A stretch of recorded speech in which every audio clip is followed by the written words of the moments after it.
Hello, it's Lisa Turner here from Psycademy, and today I thought I would share with you some ideas about how you can empower your clients. So if you are a healer, coach, therapist, holistic therapist, practitioner, I don't know, whatever word you want to use. So I've drawn on my fingers today. So, okay.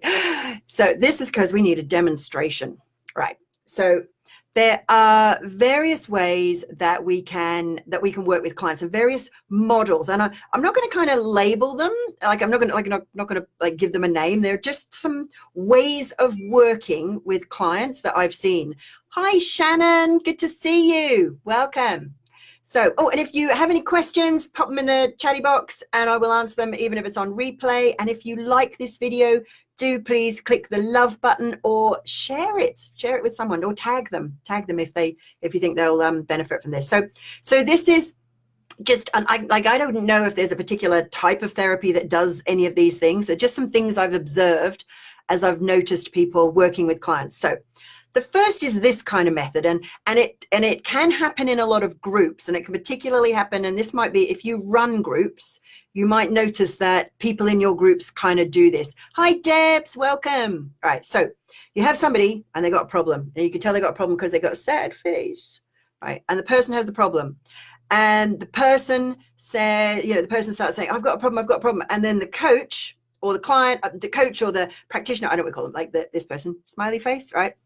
They say, oh no, you have a really bad problem. That's a really bad problem. I had a problem like that. Oh no, that sounds terrible. Oh, well, you're never going to get over that. Oh my goodness. And they're like, oh, let me empathize with you. Let me sympathize. Let's talk about how bad it is. And then what happens is you get this, and then you might get a whole bunch of people all together. I should have drawn more faces on my fingers, all together, kind of getting together, creating this vortex of how terrible things are. Yeah. And there the person is still stuck with the problem. Hi, Claire. Welcome. You'll like this one, Claire. Okay. So that's the first one. So client has a problem, excuse me, client has the problem, and either other people in the group, your group, or even the leader of the group, or a coach, or a coach doesn't typically do this, but I've seen a lot of therapy type people working in this way do this. So they go over there and they go, oh my God, it is really terrible. Tell me about how terrible it is. Tell me again how terrible it is. Why don't you talk more about how terrible it is? And so this person who's got the problem, they just talk about the story. And then they, it doesn't really create any resolution. And this really interesting scientific research that has suggested that people who have this kind of, and it's sometimes called counseling, but this kind of work, or they just, group therapy where they just sit around and relive the horrific moments of their childhood, it actually makes it worse. And it makes it worse and worse and worse. So that's the one. We don't do that in Psycademy. So that's the first one. Then there's the second one, where you got the person with the problem, and then you have a coach. And I've seen this a lot. And I don't know if it's a training that's going on or something, or if it's just like a narrative that's like a way of thinking. And maybe it's the positive thinking movement. And it's this. So person's got the problem. Oh, I'm so sad. And the coach says, hey, think happier thoughts. You don't have that problem. You can do it. I believe in you. You're fantastic. Just say to yourself how great I am. And the miserable person is going, no, I've still got the problem. And no, you need to think happier thoughts. And so the coach will kind of almost deny the reality of the person by saying, no, you don't have that problem.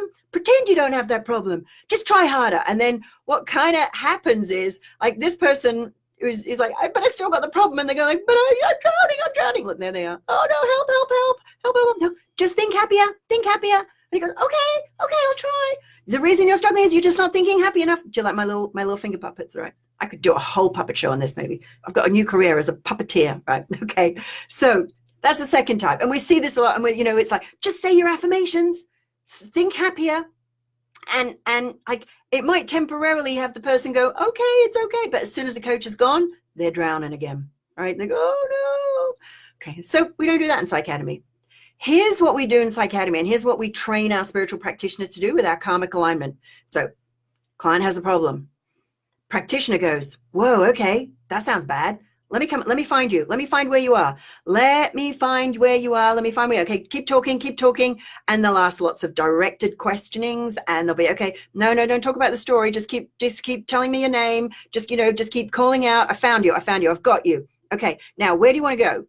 And like, anywhere but here. Okay, no, we need somewhere specific. Where do you want to go? Okay, I want to go over there. How do you want to feel? I want to feel like that. Okay, what do you want to be able to do? I want to be able to do that. Okay, so let me take your hand and we're going to go there together. And then what happens is, look at that. And the day is saved. I'm trying to get this in camera. So then the client has the solution. The practitioner has helped them out of the quicksand, but without denying the problem. And how do they do that? Well, they do that because the coach has our spiritual practitioners have really powerful tools. They have the ability to find exactly where the client is.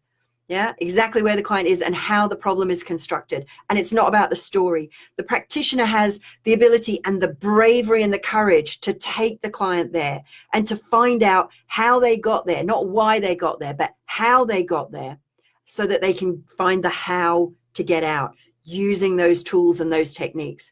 So I don't know, that was just my little thought for the day, those three kind of models. The first model is, I'm struggling. You're right. It's terrible. Let's struggle together. Let's talk about how bad it is. Tell me again how bad it is.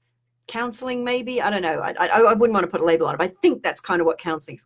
When I had counseling and I had psychotherapy, that's what that looked like. So that's the first one. Let's just talk about how terrible it is. Then there's the second one. No, it's not terrible. You can do it. I believe in you. Just speak, think more happy thoughts. And the client still says, but I'm still drowning. No, you're just not thinking happy enough. Then there's the one that what we do in Psycademy. Let's go. Let me find you. Okay, I've got you. Okay, right. Where do you want to go? Let's go out of here. And I'm just trying to get smiley face. There we are. Wow, that was great. Now I know who I am. Now I feel fantastic. You're so welcome. Anytime. Yay. There we are. That was my puppet show of the afternoon. So what do you think? Have you noticed this? How are you working with your clients? Have you had clients? And here's the other thing. You might get clients that will do this. Like you'll go, as a practitioner, the client will go, it's terrible. And you'll say, it's okay. I'm coming to find you. No, you can't find me. You can't help me. No, I'm telling you, my terribleness is real. Jody, you'll like this one.